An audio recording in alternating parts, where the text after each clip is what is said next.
जय माँ भगवती। प्यारे भक्तों, आपका स्वागत है आपके अपने चैनल मिस्टीरियस अनु में। माँ दुर्गा की कृपा सदा सर्वदा आप सभी के जीवन पर बनी रहे। माँ दुर्गा आपके सभी मनोरथ पूर्ण करे। आप पर और आपके प्रियजनों पर सदा सर्वदा सुख, शांति और समृद्धि की वर्षा हो। प्रिय भक्तजनों, आज सुनिए श्रीमद् देवी भागवत पुराण के 6ठे अध्याय की कथा। ऋषिगण बोले, हे सौम, आपने मधु और कैटभ के साथ भगवान विष्णु द्वारा महासिंधु में 5000 वर्षों तक युद्ध किए जाने की पहले चर्चा की थी। महावीर संपन्न, किसी से भी पराभूत न होने वाले तथा देवताओं से भी अपराजे वे दोनों दानव उस एकावर्ण जल से किससे प्रादुर्भूत हुए, वे असुर क्यों उत्पन्न हुए तथा भगवान के द्वारा उनका वध क्यों किया गया। हे महामते, आपके यह परम अद्भुत आख्यान हमको सुनाइए। हम लोग यह कथा सुनने को इच्छुक हैं और अति प्रसिद्ध वक्ता हैं। हमारा और आपका यह संपर्क दैव योग से ही हुआ है। मूर्ख के साथ स्थापित किया गया संपर्क विष से भी अधिक अनिष्टकर होता है और इसके विपरीत विद्वानों का संपर्क पीयूष रस के तुल्य माना गया है। पशु भी जीवन यापन करते हैं, वे भी आहार ग्रहण करते हैं, मल मूत्र आदि विसर्जन करते हैं और विषयासक्त होकर इंद्रिय जन सुख की अनुभूति करते हैं, किंतु उनमें अच्छे बुरे का लेस मात्र भी ज्ञान नहीं होता तथा वे मोक्ष की प्राप्ति कराने वाले विवेक से भी रहित हैं। इतने उत्तम बातों को सुनने में जो लोग श्रद्धा भाव नहीं रखते, उन्हें पशु तुल्य ही समझा चाहिए। मृग आदि बहुत से पशु श्रवण सुख का अनुभव करते हैं और कान विहीन सर्प भी ध्वनि सुनकर मुग्ध हो जाते हैं। पांचों ज्ञानेंद्रियों में श्रवणेंद्री तथा दर्शनेंद्री दोनों ही शुभ होती है, क्योंकि सुनने से वस्तु का ज्ञान प्राप्त होता है और देखने से मनोरंजन होता है। हे महाभाग, विद्वानों ने निर्धारित करके कहा है कि सात्विक, राजस तथा तामस भेदानुसार श्रवण 3 प्रकार का होता है। वेद शास्त्री का श्रवण सात्विक, साहित्य का श्रवण राजस तथा युद्ध संबंधी बातों का दूसरे की निंदा का श्रवण तामस कहा गया है। प्रज्ञावान पंडितों द्वारा सात्विक श्रवण के भी उत्तम, मध्यम तथा अधम ये 3 प्रकार बताए गए हैं। उत्तम श्रवण मोक्ष की प्राप्ति कराने वाला, मध्यम श्रवण स्वर्ग देने वाला तथा अधम श्रवण भोगों की उपलब्धि कराने वाला कहा गया है। विद्वानों ने अच्छी तरह सोच समझकर ऐसा निर्धारण किया है। साहित्य भी 3 प्रकार का होता है। जिस साहित्य में स्वकीय नायिका का वर्णन हो वह उत्तम, जिस साहित्य में वेश्याओं का वर्णन हो वह मध्यम तथा जिस साहित्य में पर स्त्री वर्ण हो वह अधम साहित्य कहा गया है। शास्त्रों के परम निष्णात विद्वानों ने तामस श्रवण के 3 भेद बतलाए हैं। किसी पापाचारी के संहार से संबंधित युद्ध वर्णन का श्रवण उत्तम, कौरव पांडवों की तरह द्वेष के कारण शत्रुता में युद्ध वर्णन का श्रवण मध्यम तथा अकारण विवाद एवं कलह से हुए युद्ध के वर्णन का श्रवण अधम कहा गया है। हे महामते, इनमें पुराणों के श्रवण की ही प्रधानता मानी गई है, क्योंकि इनके श्रवण से बुद्धि का विकास होता है, पुण्य प्राप्त होता है और समस्त पाप नष्ट हो जाते हैं। इतएव हे महामते, पूर्व काल में द्वैपायन महर्षि व्यास ने सुनी हुई समस्त कामनाओं को सिद्ध करने वाली परम पवित्र पौराणिक कथा कहिए। सूत जी बोले, हे महाभाग, इस पृथ्वी लोक में आप लोग धन्य हैं और मैं भी धन्य हूँ, क्योंकि आप लोगों ने कथा श्रवण के प्रति और मुझ में कथा वाचन के प्रति विवेक जागृत हुआ है। पूर्व काल में प्रलयावस्था में जब तीनों लोग महाजल राशि में विलीन हो गए और देवादिदेव भगवान विष्णु शेष शैया पर सो गए, तब विष्णु के कानों की मैल से मधु कैटभ नामक 2 दानव उत्पन्न हुए और वे महाबली दैत्य उस महासागर में बढ़ने लगे। वे दोनों दैत्य क्रीड़ा करते हुए उसी सागर में इधर उधर भ्रमण करते रहे। एक बार क्रीड़ा परायण विशाल शरीर वाले उन दोनों भाइयों ने विचार किया कि बिना किसी कारण के कोई भी कार्य नहीं होता। यह एक सार्वत्रिक परंपरा है। बिना किसी आधार के आधेय की सत्ता कदापि संभव नहीं है। अतः आधार आधेय का भाव हमारे मन में बार बार आता रहता है। अति विस्तार वाला तथा सुखद यह जल किस आधार पर स्थित है, किसने इसका सृजन किया, यह किस प्रकार उत्पन्न हुआ और इस जल में निमग्न हम लोग कैसे स्थित हैं, हम दोनों कैसे पैदा हुए और किसने हम दोनों को उत्पन्न किया, हमारे माता पिता कौन हैं, इस बात का कोई भी ज्ञान हम दोनों को नहीं है। सूत जी बोले, इस प्रकार चिंतन करते हुए वे किसी निश्चय पर नहीं पहुँचे। तब कैटव ने जल के भीतर अपने पास स्थित मधु से कहा। कैटव बोला, हे भाई मधु, हम दोनों के इस जल में स्थित रहने का कारण कोई अचल महाबली शक्ति है, ऐसा ही मैं मानता हूँ। उसी से समुद्र का संपूर्ण जल व्याप्त है और उसी शक्ति के आधार पर यह जल टिका हुआ है तथा वे ही परात्परा देवी हम दोनों की भी स्थिति का कारण है। इस प्रकार विविध चिंतन करते हुए वे दोनों दानव जब सचेत हुए तब उन्हें आकाश में अत्यंत मनोहारी वाग्भी स्वरूप एवं वाणी सुनाई पड़ी। उसे सुनकर उन दोनों ने सम्यक रूप से हृदयगम कर लिया। वे उसका दृढ़ अभ्यास करने लगे। तदंतर उन्हें आकाश में कांदती हुई सुंदर विद्युत दिखलाई पड़ी। तब उन्होंने सोचा कि निसंदेह यह मंत्र ही है और यह सद्गुण ध्यान ही आकाश में प्रत्यक्ष दृष्टिगत हुआ है। तदंतर वे दोनों दैत्य आहार का परित्याग कर इंद्रियों को आत्म नियंत्रित करके उसी विद्युत ज्योति में मन केंद्रित करते हुए समाधिस्थ भाव से जब ध्यान करने में लीन हो गए। इस प्रकार उन दोनों ने 1000 वर्षों तक कठोर तपस्या की, जिससे वे परात्परा शक्ति उन दोनों पर अतिशय प्रसन्न हो गई।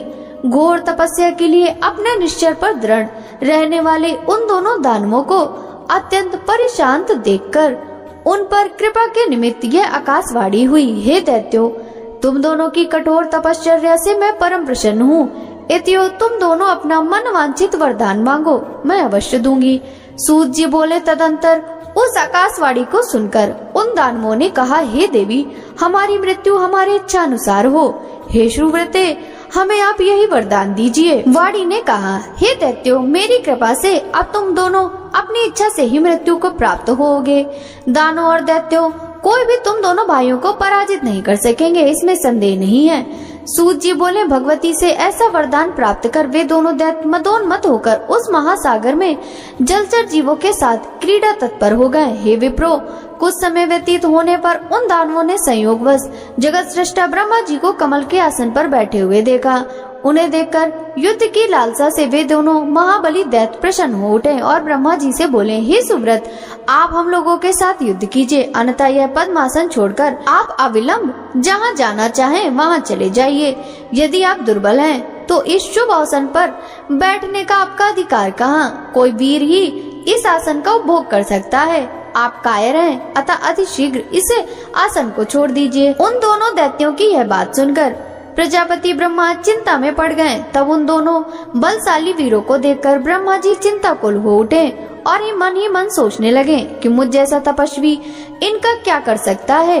सूत जी बोले, तदंतर उन दोनों वीरों को देखकर सर्वशास्त्रवेत्ता ब्रह्मा जी साम दान भेद आदि नीतियों के माध्यम से युद्ध की समाप्ति के उपायों को सोचने लगे।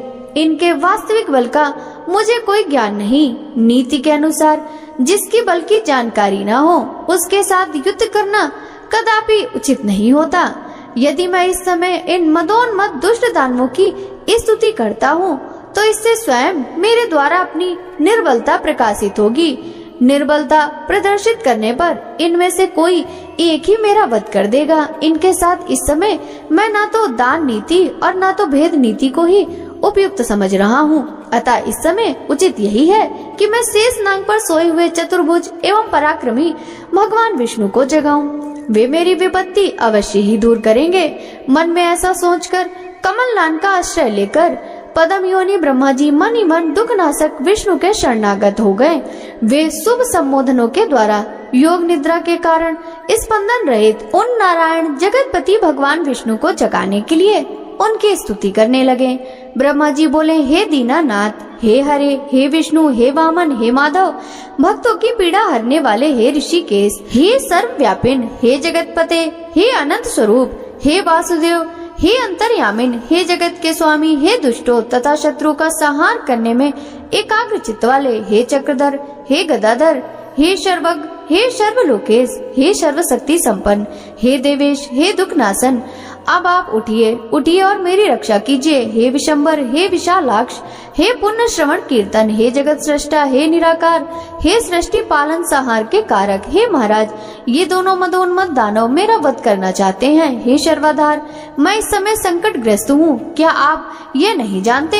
हे महाविष्णु, मैं इस समय दुख से अत्यधिक पीड़ित हूँ और आपके शरणागत हूँ। ऐसी स्थिति में यदि आप मेरी उपेक्षा करेंगे तो आपका जगत पालक का नियम निरर्थक हो जाएगा। इस प्रकार स्तुति करने पर भी जब योग निद्रा में लीन भगवान विष्णु नहीं जगे, तब ब्रह्मा जी ने विचार किया कि भगवान विष्णु अवश्य ही शक्ति के अधीन होकर योग निद्रा के वश में हो गए हैं, जिससे ये धर्मात्मा नहीं जग रहे हैं। अब दुख से पीड़ित मैं इस समय क्या करूं? अहंकार के मद में चूर वे दोनों दानव मुझे मारने के उद्देश्य से यहाँ आ गए हैं। अब मैं क्या करूं? कहाँ जाऊं?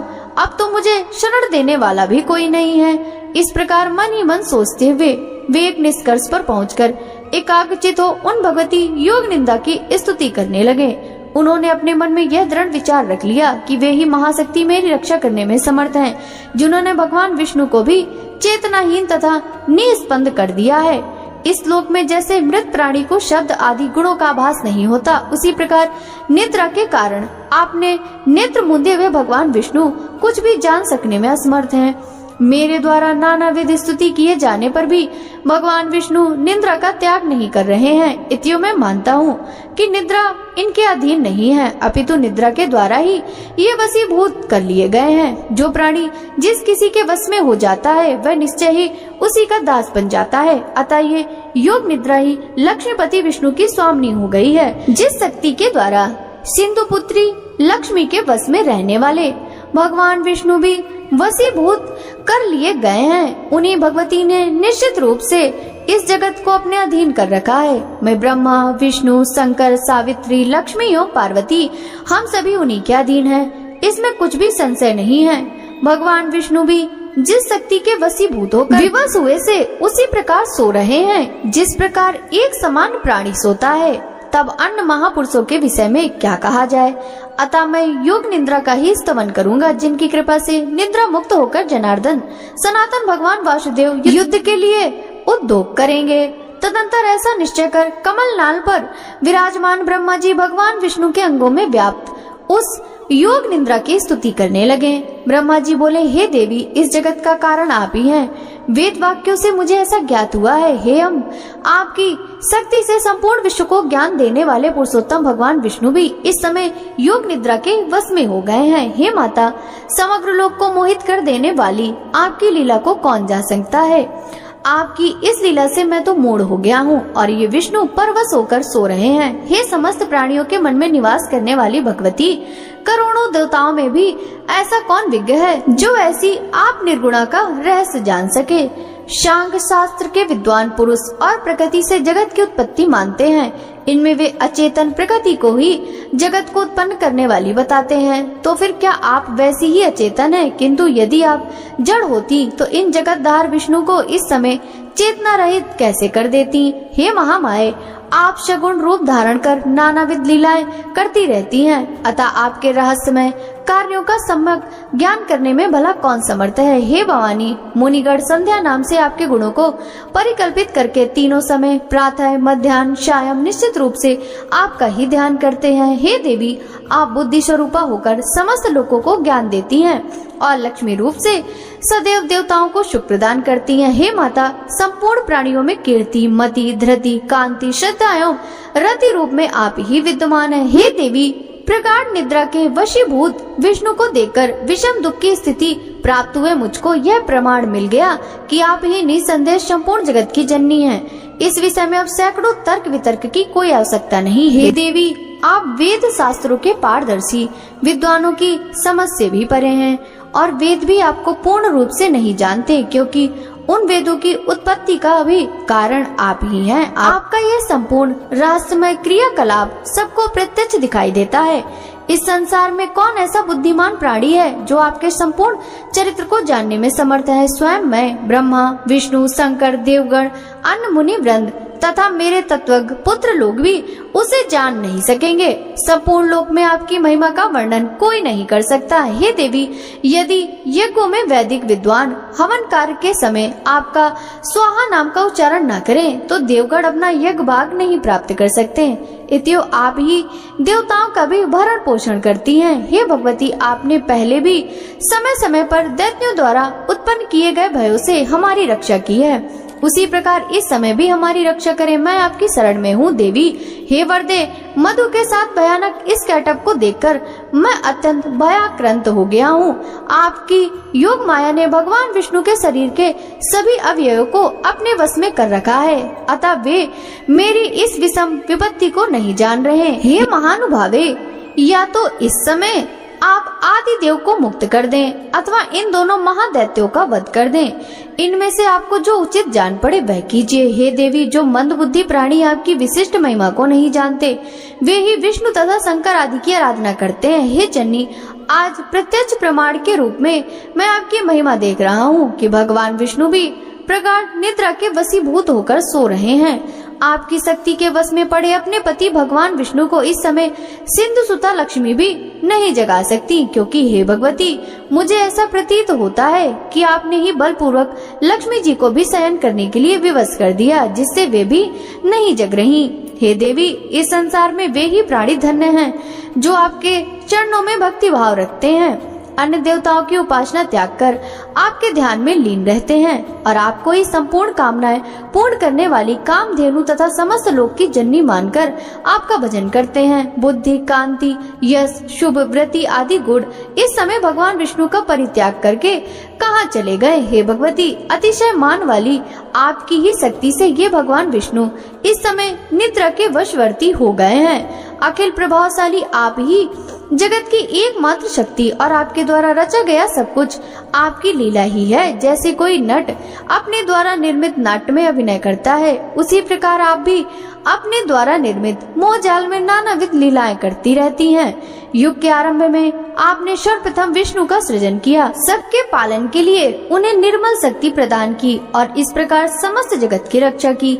उन्हीं भगवान विष्णु को निंद्राभिभूत कर कर आपने इस समय सुला दिया है। हे अम्बे, आपको जो उचित जान पड़ता है आप निश्चित रूप से वही किया करती हैं। हे भगवती, यदि आप मेरी सृष्टि करके मुझे नष्ट कर देने की इच्छा नहीं रखती तो अपना यह मौन त्याग कर मेरे ऊपर दया कीजिए। हे भवानी, आपने काल रूप इन दोनों दानवों को किस लिए उत्पन्न किया? कहीं आपने मेरे उपहास के लिए तो ऐसा नहीं किया। हे भवानी, अब मुझे आपके अद्भुत चरित्र का ज्ञान हो गया। समस्त जगत की रचना करके आप उसी में स्वेच्छा से विहार करती हैं और पुनः उसे अपने में जैसे समाहित कर लेती हैं, उसी प्रकार मुझे नष्ट कर देना चाहती हैं, तो इसमें कोई विचित्र बात नहीं है। हे माता, यदि आप यही चाहती हैं तो मेरा वध कर दीजिए। हे जगदम्बे, मुझे मरण जनित दुख की लेस मात्र भी चिंता नहीं है। हाँ, आपको यह महान कलंक अवश्य लगेगा कि आपने जिस सर्वप्रथम सृष्टिकर्ता बनाया उसे दैत्य ने मार डाला। हे देवी, अब आप उठिए और अपना अद्भुत रूप धारण कीजिए। हे बाल लीला कारिणी, आप अपने इच्छा अनुसार चाहे मुझे मार दें अथवा इन दोनों दैत्यों को मार दें, या तो भगवान विष्णु को जगा दें जिससे वे इन दोनों का वध कर दें। यह सारा काम करने में आप ही समर्थ हैं। सूत जी बोले, ब्रह्मा जी द्वारा इस प्रकार स्तुति किए जाने पर विष्णु के शरीर से निकलकर तामसी देवी उनके समीप खड़ी हो गयी। तदंतर अतुलित तेज वाले विष्णु के समस्त अंगों को छोड़कर योग निद्रा उन दोनों का संहार करने के लिए बाहर निकल आई। योग माया के प्रभाव से मुक्त हुए वे जनार्दन जब चेतना युक्त शरीर वाले हुए तब उन विष्णु को देखकर ब्रह्मा जी को परम प्रसन्नता हुई। ऋषिगण बोले, हे महाभाग, हमें इस कथानक में महान अद्भुत संशय है। हे महामते, वेदों, शास्त्रों, पुराणों तथा बुद्धिमान लोगों की सदा से यह अवधारणा रही है कि ब्रह्मा, विष्णु तथा शंभु ये तीनों देवता सनातन हैं और इस ब्रह्मांड में इनसे बढ़कर अन्य कोई नहीं है। ब्रह्मा जगत का सृजन करते हैं, विष्णु पालन करते हैं और शंकर प्रलय काल में संहार करते हैं। ये तीनों ही इसमें कारण हैं। ब्रह्मा, विष्णु और महेश ये तीनों देवता एक ही मूर्ति के तीन स्वरूप हैं। ये लोग क्रमशः रज, सत्व और तम गुणों से युक्त होकर अपना अपना कार्य करते हैं। उन तीनों में माधव, पुरुषोत्तम आदि देव जगन्नाथ श्री हरि श्रेष्ठ हैं और वे सभी कार्य संपादित करने में समर्थ हैं। अनुपम तेज वाले विष्णु से बढ़कर सर्व समर्थ अन्य कोई भी नहीं है। उन जगतपति विष्णु को योग माया ने विवश करके भला कैसे सुला दिया। उस समय उन विष्णु की चेतना कहाँ चली गई, उनके जीवन की चेष्टा कहाँ लुप्त हो गई। हे महाभाग, यह महान संदेह उपस्थित है, आप इस विषय में यथोचित बताने की कृपा करें। जिस शक्ति के विषय में आप पहले बता चुके हैं कि उसने भगवान विष्णु को भी पराभूत कर दिया था, वह कौन सी शक्ति है? वह शक्ति कहाँ से उद्भव हुई, शक्ति संपन्न कैसी हुई तथा उसका स्वरूप क्या है? हे सुव्रत, यह सब हमें स्पष्ट रूप से बतलाइए। जो विष्णु रूप हैं, वे तो सबके ईश्वर वासुदेव, जगत के गुरु, परमात्मा, परम आनंद स्वरूप तथा सच्चिदानंद की साक्षात मूर्ति हैं। सब कुछ करने में समर्थ, सबका पालन करने वाले, सभी चराचर का सृजन करने वाले, रजोगुण से रहित, सर्वव्यापी और पवित्र हैं। वे परात्पर विष्णु निद्रा की परतंत्रा में कैसे आबद्ध हो गए? हे परंतपः, हमें इस प्रकार आश्चर्यजनक संदेह है। हे सूत, हे व्यास शिष्य, हे महामते, आप अपने ज्ञान रूपी खड़ग से हमारे इस संदेह को नष्ट कर दीजिए। सूत जी बोले, हे मुनि जन, इस चराचर जगत में ऐसा कौन है जो इस शंका का समाधान कर सके? जबकि ब्रह्मा के पुत्र शनकादि मुनि तथा नारद, कपिल आदि भी इस समय मोहित से हो जाते हैं। हे मुनि श्रेष्ठ, हे महाभाग, जब इस जटिल समस्या के समाधान में मैं क्या करूं? देवताओं ने भगवान विष्णु ही सर्वव्यापी एवं सब भूतों के रक्षक कहे गए हैं। उन्हीं से इस चराचर समस्त विराट संसार की सृष्टि हुई। वे सभी देवता परात्पर परमात्मा को नमस्कार करके नारायण, ऋषिकेश, वासुदेव, जनार्दन रूप में उनकी उपासना करते हैं। कुछ लोग महादेव, शंकर, शशि शेखर, त्रिनेत्र, पंचव्रत, शूलपाणी और वृषभध्वज के रूप में उन्हीं की उपासना करते हैं। सभी वेदों में भी त्र्यंबकम, कपर्दी, पंचवक्त्र, गौरी देह धारणी, कैलाशवासी, सर्वशक्ति समन्वित, भूतगणों से सेवित, दक्ष यज्ञ विध्वंसक आदि नामों से उनका गुणगान किया करते हैं। हे महाभागो, वैदिक विद्वान लोग शूर आदि नामों से भी नित्य प्रातः, सायं तथा मध्य काल में संध्या करते समय विविध प्रकार की स्तुतियों से उन्हीं की प्रार्थना करते हैं। सभी वेदों में शूर उपासना श्रेष्ठ कही गई है तथा उन महात्मा का नाम परमात्मा कहा गया है। वेदों में सर्वत्र वेदज्ञों द्वारा अग्निदेव को भी स्तुति की गई है। महा त्रिलोकेश, इंद्र, वरुण तथा अन्य देवताओं की भी स्तुति की गई है। जिस प्रकार गंगा अनेक धाराओं में विद्यमान रहकर प्रवाहित होती है, उसी प्रकार महर्षियों द्वारा भगवान विष्णु भी सभी देवताओं में विद्यमान बताए गए हैं। मनीषी विद्वानों ने 3 प्रकार के मुख्य प्रमाण बताए हैं, प्रत्यक्ष, अनुमान और तीसरा शब्द प्रमाण। अन्य न्याय के पंडित 4 प्रमाण मानते हैं, प्रत्यक्ष, अनुमान, उपमान और शब्द प्रमाण। परंतु अन्य मीमांसा के विद्वान लोग अर्थापति को लेकर 5 प्रमाण मानते हैं। पौराणिक विद्वान 7 प्रमाण बताते हैं। इन प्रमाणों में भी जो दुर्यज्ञ है वह है परम ब्रह्म। इसलिए इस विषय में बुद्धि, शास्त्र एवं निश्चयात्मक युक्ति से बार बार विचार करके अनुमान करना चाहिए। साथ ही सन्मार्ग का अनुसरण करने वाले दृष्टांत द्वारा इस प्रत्यक्ष विज्ञान का चिंतन बुद्धिमान मनुष्य को सर्वदा करते रहना चाहिए। प्रायः सभी पुराण तथा विद्वान ऐसा कहते हैं कि ब्रह्मा में सृष्टि करने की शक्ति, विष्णु में पालन करने की शक्ति, शिव में संहार करने की शक्ति, शूर में प्रकाश करने की शक्ति तथा शेष और कश्यप में पृथ्वी को धारण करने की शक्ति स्वभावतः विद्यमान रहती है। इस प्रकार एकमात्र वे आद्य शक्ति ही स्वरूप भेद से सभी में व्याप्त रहती है। वे ही अग्नि में दाहकत्व शक्ति तथा वायु में संचार शक्ति है। कुंडली शक्ति के बिना शिव भी शव बन जाते हैं। विद्वान लोग शक्तिहीन जीव को निर्जीव एवं असमर्थ कहते हैं। एतएव हे मुनि जनों, ब्रह्मा से लेकर तृण पर्यंत सभी पदार्थ इस संसार में शक्ति के बिना सर्वथा हे हैं, क्योंकि स्थावर जंगम सभी जीवों में वह शक्ति ही काम करती है। यहाँ तक कि शक्तिहीन पुरुष शत्रु पर विजयी होने, चलने फिरने तथा भोजन करने में भी सर्वथा असमर्थ रहता है। वह सर्वत्र व्याप्त रहने वाली आदि शक्ति ही ब्रह्म कहलाती है। बुद्धिमान मनुष्य को चाहिए कि वह अनेक प्रकार के यत्नों द्वारा सम्यक रूप से उसकी उपासना करे तथा उसका चिंतन करे। भगवान विष्णु में सात्विकी शक्ति रहती है, जिसके बिना वे अकर्मण्य हो जाते हैं। ब्रह्मा में राजसी शक्ति रहती है, वे शक्तिहीन होकर सृष्टि कार्य नहीं कर सकते और शिव में तामसी शक्ति रहती है जिसके बल पर वे संहार कृत्य संपादित करते हैं। इस विषय पर मन से बार बार विचार करके तर्क वितर्क करते रहना चाहिए। शक्ति ही संपूर्ण ब्रह्मांड की रचना करती है, सबका पालन करती है और इच्छानुसार इस चराचर जगत का संहार करती है। उसके बिना विष्णु, शिव, इंद्र, ब्रह्मा, अग्नि और सूर्य, वरुण कोई भी अपने अपने कार्य में किसी प्रकार भी समर्थ नहीं हो सकते। वे देवगण शक्ति युक्त होने पर ही अपने अपने कार्यों को संपादित करते रहते हैं। प्रत्येक कार्य कारण में वही शक्ति प्रत्यक्ष दृष्टि गोचर होती है। मनीषी पुरुषों ने शक्ति को सगुणा और निर्गुणा भेद से दो प्रकार का बताया है। सगुणा शक्ति की उपासना आसक्त जनों और निर्गुणा शक्ति की उपासना अनासक्त जनों को करनी चाहिए। धर्म, अर्थ, काम और मोक्ष, इन चारों पदार्थों की स्वामिनी वे ही निर्विकार शक्ति है। विधिवत पूजा करने से वे सब प्रकार के मनोरथ पूर्ण करती है। सदा माया से गिरे हुए अज्ञानी लोग उस महाशक्ति को जान नहीं पाते। यहाँ तक कि कुछ विद्वान पुरुष उन्हें जानते हुए भी दूसरों को भ्रम में डालते हैं। कुछ मंद बुद्धि पंडित अपने उदर की पूर्ति के लिए कली से प्रेरित होकर अनेक प्रकार के पाखंड करते हैं। हे महाभागो, इस कली में बहुत प्रकार के अवैधिक तथा भेद मूलक धर्म उत्पन्न होते हैं, दूसरे युगों में नहीं होते।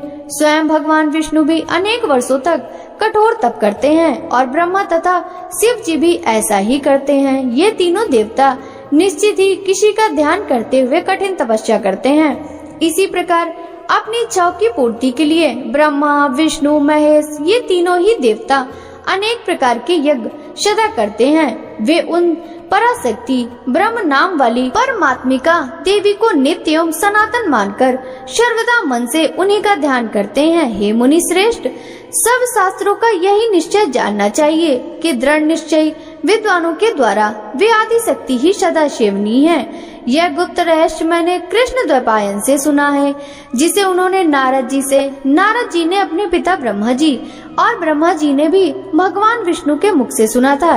इसलिए विद्वान पुरुषों को चाहिए कि वे न तो किसी अन्य की बातें सुने और न माने तथा दृढ़ प्रतिज्ञ होकर सर्वदा शक्ति की ही उपासना करें। शक्तिहीन असमर्थ पुरुष का व्यवहार तो प्रत्यक्ष ही देखा जाता है कि वह कुछ कर नहीं पाता। इसलिए सर्वव्यापिनी आदि शक्ति जगत जननी भगवती को ही जानने का प्रयत्न करना चाहिए। सूत जी बोले, हे मुनि जनों, जब जगत गुरु भगवान विष्णु के शरीर से निद्रा देवी निकली, उस समय उनके नेत्र, मुख, नासिका, भुजा, हृदय तथा वक्षा स्थल से निकलकर विश्रेष्ठ तामसी शक्ति आकाश में स्थित हो गयी। तब भगवान विष्णु भी बार बार जमुहाई लेते हुए उठ खड़े हुए। तब वहाँ भगवान विष्णु ने भय से कांपते हुए ब्रह्मा को देखा और उन महातेजस्वी विष्णु ने मेघ के समान गंभीर वाणी में कहा, बोलिए माँ भगवती की जय। भक्तों, आगे की कथा का रसपान हम कल के अध्याय में करेंगे। श्रीमद् देवी भागवत महापुराण की यह कथा यदि आपको अच्छी लगी हो तो वीडियो को लाइक कर ज्यादा से ज्यादा भक्तों के साथ शेयर कीजिएगा। साथ ही वीडियो के कमेंट बॉक्स में जय माता दी अवश्य लिखिएगा, जिससे माँ भगवती की कृपा दृष्टि सदा सर्वदा आप सभी पर इसी प्रकार बनी रहे। आपसे मिलते हैं श्रीमद् देवी भागवत महापुराण के अगले अध्याय की कथा के साथ। तब तक सभी भक्तों को हरे कृष्णा, राधे राधे, जय माता दी।